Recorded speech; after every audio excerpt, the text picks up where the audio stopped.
When neighbors finally pushed open the barn door, the smell hit them first, then the flies. 4 bodies lay stacked on top of each other, covered in hay. Inside the house, 2 more, a maid and a toddler, still in their beds. 6 people, all killed with a mattock. But that wasn't what disturbed investigators the most.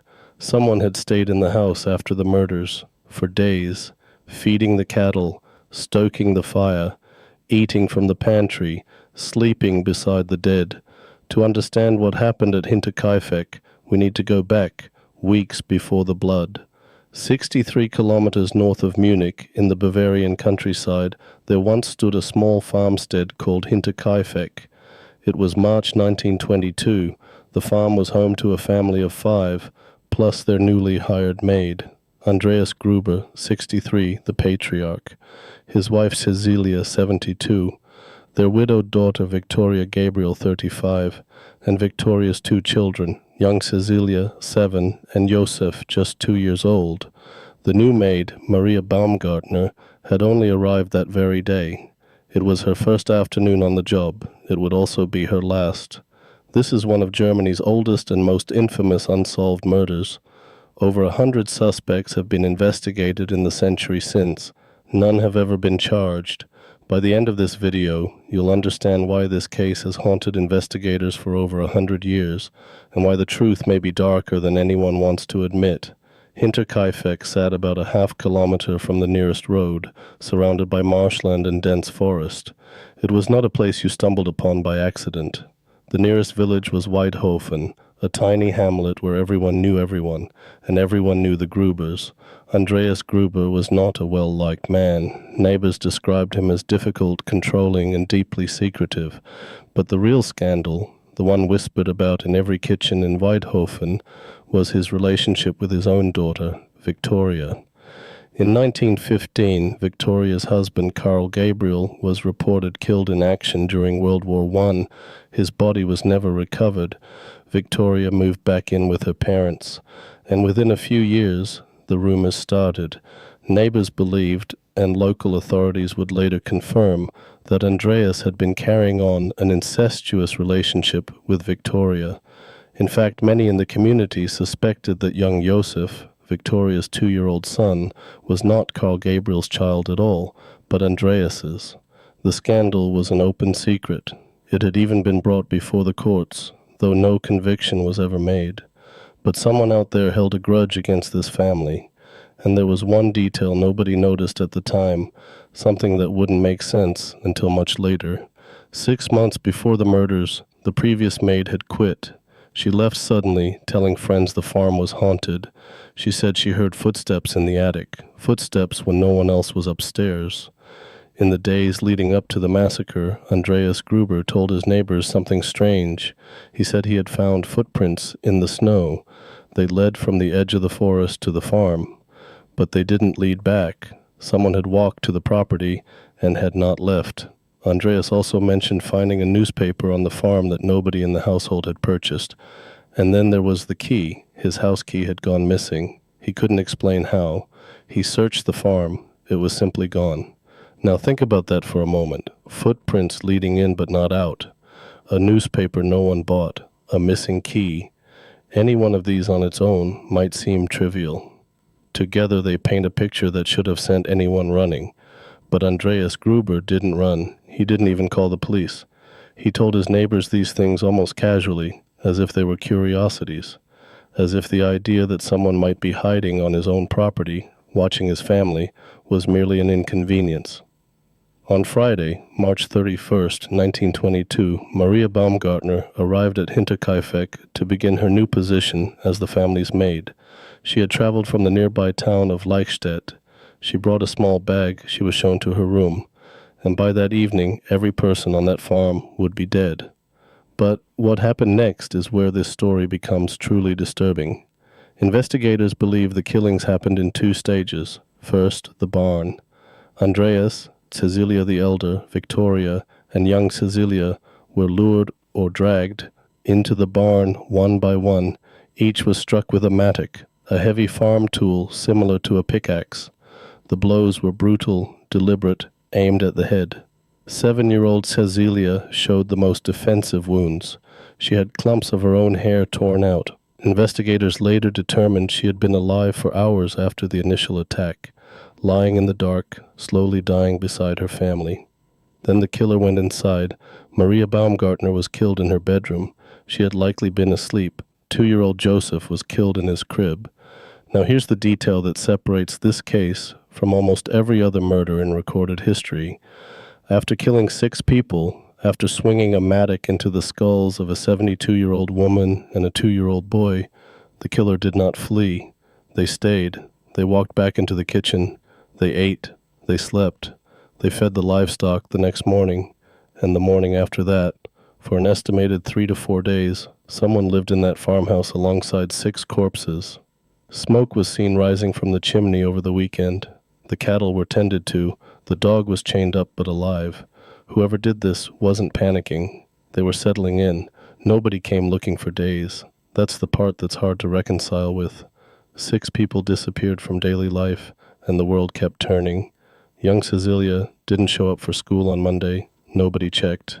Victoria missed a parent-teacher meeting. Nobody knocked. It wasn't until Tuesday, April 4th, 4 full days after the murders, that a group of neighbors finally woke to the farm.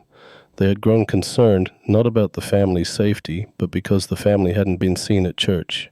Mailman Joseph Mayer later told police that mail had been piling up since Saturday. He'd also noticed something unusual. Someone had apparently picked up the mail on Saturday morning, because the earlier deliveries were gone. But the family hadn't been seen. When the search party entered the barn, they found the 4 bodies covered in straw. Andreas's head was so badly damaged that his face was nearly unrecognizable. Victoria lay beside him. Young Cecilia was between them, curled in a fetal position. Her grandmother's shawl had been placed over her body. Think about that. Someone, the killer, had taken a shawl and draped it over the body of a 7-year-old girl they had just beaten to death. Was it guilt, ritual, familiarity? That gesture haunts this case. It suggests the killer knew this child, possibly even loved her. The investigation was a disaster from the start. Dozens of locals trampled the crime scene before police arrived. The farm was not sealed off. Curiosity seekers walked through the house, touched objects, moved furniture. By the time Munich investigators reached Hinterkaifeck, whatever forensic evidence might have existed was hopelessly contaminated. Still, the suspect list grew rapidly. Over 100 people were investigated in the years that followed. The first theory centered on robbery, but nothing of value was taken. Money was found untouched in the house. A second theory pointed to a traveling journeyman, a drifter who had been seen in the area. He was questioned and released. A third theory was far darker. Remember Carl Gabriel, Victoria's husband, reported killed in World War I. His body was never recovered. Some investigators speculated that Carl had survived the war, returned home, discovered his wife's incestuous relationship with her father, and exacted revenge on the entire family. It would explain the intimate knowledge of the property. It would explain the shawl over young Cecilia, if Carl believed she was his daughter. But Carl Gabriel was officially declared dead, and no evidence of his survival was ever found. Then there were the neighbors themselves. In a community that small, someone must have known something. Someone must have seen the smoke from the chimney that weekend and wondered. Over the decades, the investigation was reopened again and again. In 1951, in 1970, and 1986. Each time it stalled. In 2007, students at the Fürstenfeldbruck Police Academy were given the Hinterkaifeck files as a cold case training exercise. They applied modern profiling techniques to century-old evidence. Their conclusion was startling. They didn't point to a stranger. They didn't point to Carl Gabriel. They pointed to someone in the community, likely someone the family trusted enough to let into the barn that night. The behavioral profile suggested a single male perpetrator with intimate knowledge of the farm's layout, the family's routines, and crucially, the location of the mattock. But then came the most chilling finding of all. Remember the previous maid who quit 6 months before, claiming the farm was haunted, the footsteps in the attic. When investigators searched the property in 1922, they found something that was noted in the original report but never fully explored. There were signs of habitation in the spaces above the farmhouse and in an adjacent tool shed, straw bedding, food remains. Someone had been living on the Hinterkaifeck property, secretly, for an unknown period of time before the murders. The killer hadn't broken in on the night of March 31st. They were already there. They had been watching the family, eating scraps, listening through the floorboards. And when the time came, they simply walked downstairs. The official report said the killer fled after the murders. The evidence says they never left at all. So let's return to that barn. March 31st, 1922, evening. The temperature is dropping. The Gruber family goes about their routine. Someone, perhaps Andreas first, walks to the barn, maybe to check on the animals, maybe because they heard a noise. And there, in the dim light, someone is waiting. Someone who knows this farm better than they should.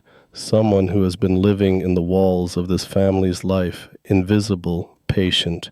One by one they come. One by one, the mattock falls.